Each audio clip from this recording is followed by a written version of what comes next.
Hoy estamos viviendo otro mundial. Las banderas ondean, los estadios brillan, las cámaras del planeta apuntan hacia México.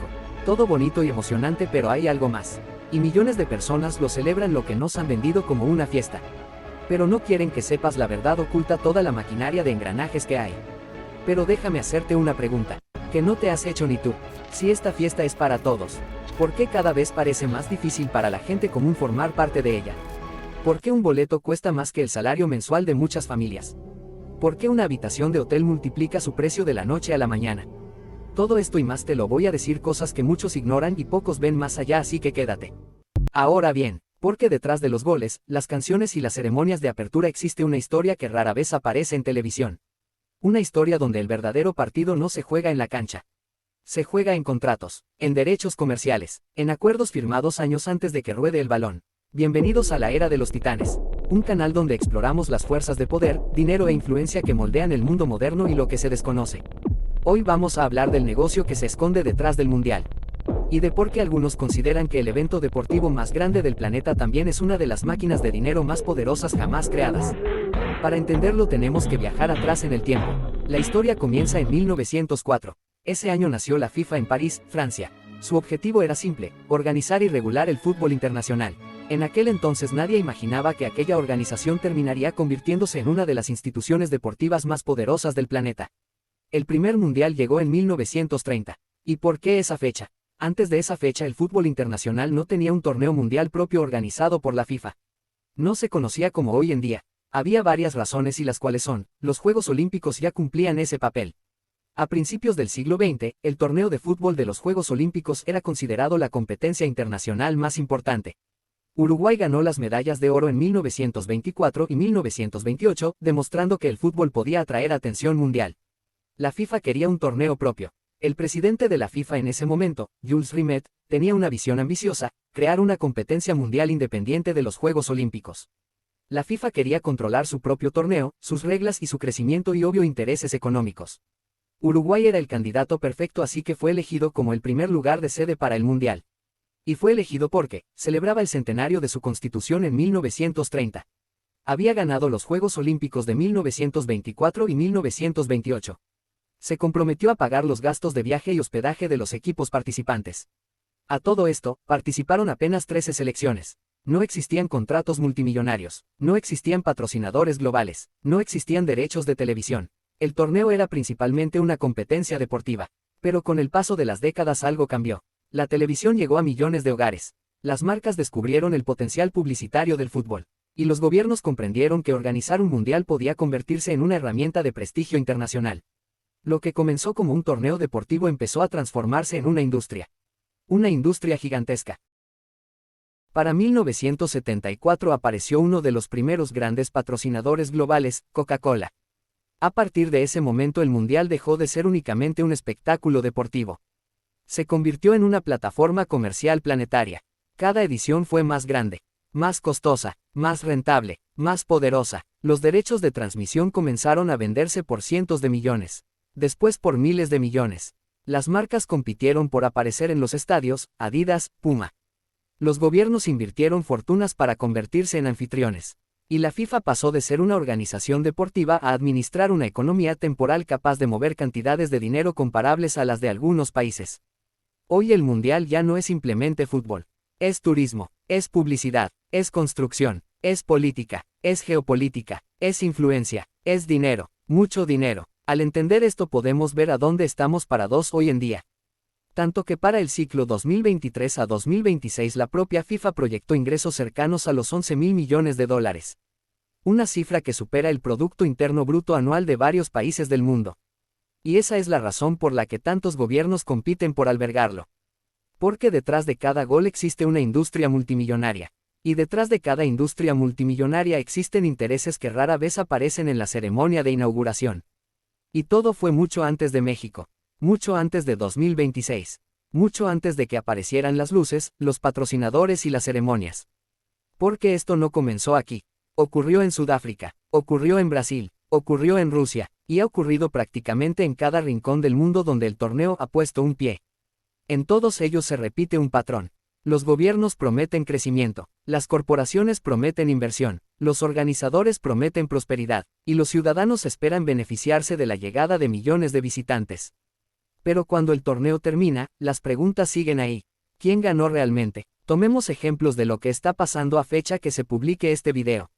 Se implementaron operativos especiales alrededor del estadio, con cierres viales, filtros de acceso y restricciones de movilidad. En algunas zonas solo pueden entrar residentes acreditados, personas con boleto o vehículos autorizados.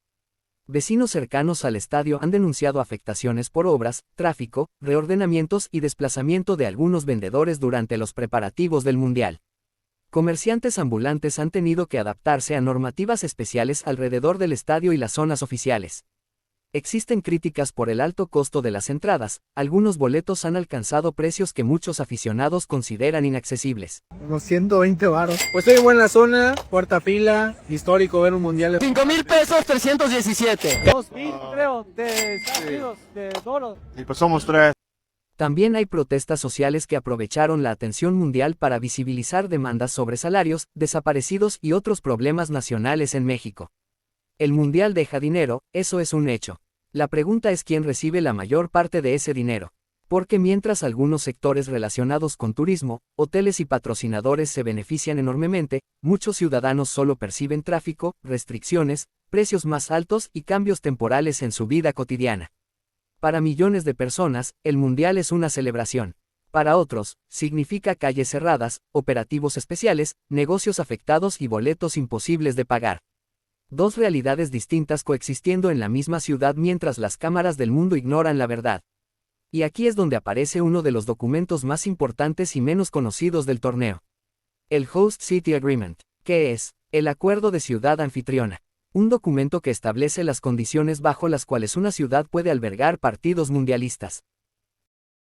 Dentro de estos acuerdos suelen existir zonas comerciales protegidas alrededor de los estadios y espacios oficiales. Vengo a comentarles que no se les va a permitir el acceso, toda vez que sus medidas no están vigentes, por lo que no están surtiendo efectos jurídicos y no podemos permitirles el acceso ya que el estadio se rige por la reglamentación de FIFA desde el 13 de mayo de este presente. No bajo la ley mexicana. La justificación es sencilla. Las empresas patrocinadoras pagan enormes cantidades de dinero por asociar su marca al torneo. Y quieren proteger esa inversión. Desde la lógica empresarial tiene sentido. Pero desde la perspectiva de muchos comerciantes locales la historia es muy distinta. Porque mientras una multinacional tiene acceso privilegiado a millones de consumidores, el pequeño vendedor muchas veces queda fuera del juego. Y aquí llegamos al corazón del problema. El mundial no solo es fútbol. Es negocio, un negocio gigantesco, uno tan grande que mueve miles de millones de dólares. Piénsalo por un momento, millones de personas compran boletos, tal vez has visto los costos de ellos. Reservaciones de los hoteles para que vengan los fans de su selección, pagan vuelos, consumen comida, compran mercancía oficial, contratan servicios, apuestan, viajan, gastan. Y detrás de cada transacción existe alguien cobrando una comisión, alguien obteniendo una ganancia, alguien contando dinero, pero no todos participan por igual.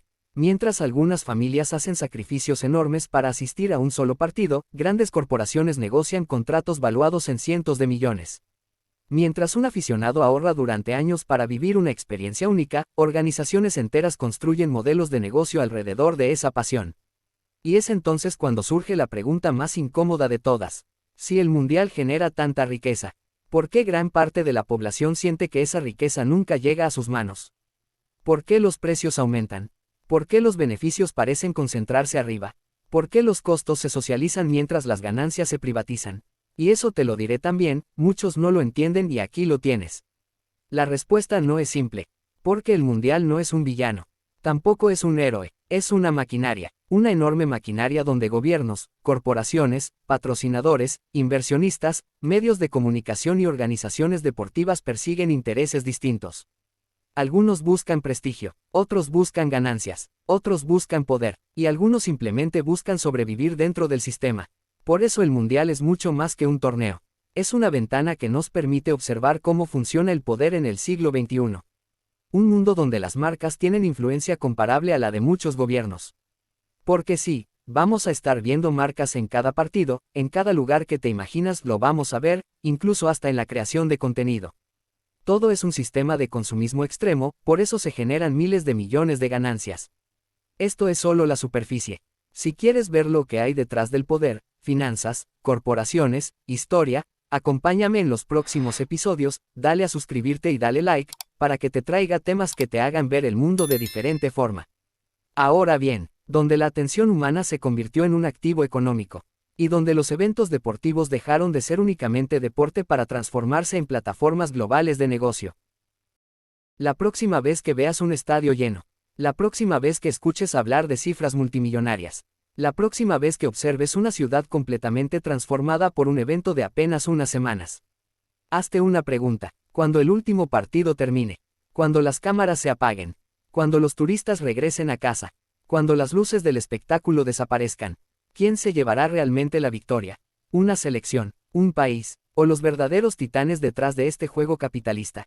Porque mientras millones celebran los goles, los verdaderos titanes ya están contando las ganancias.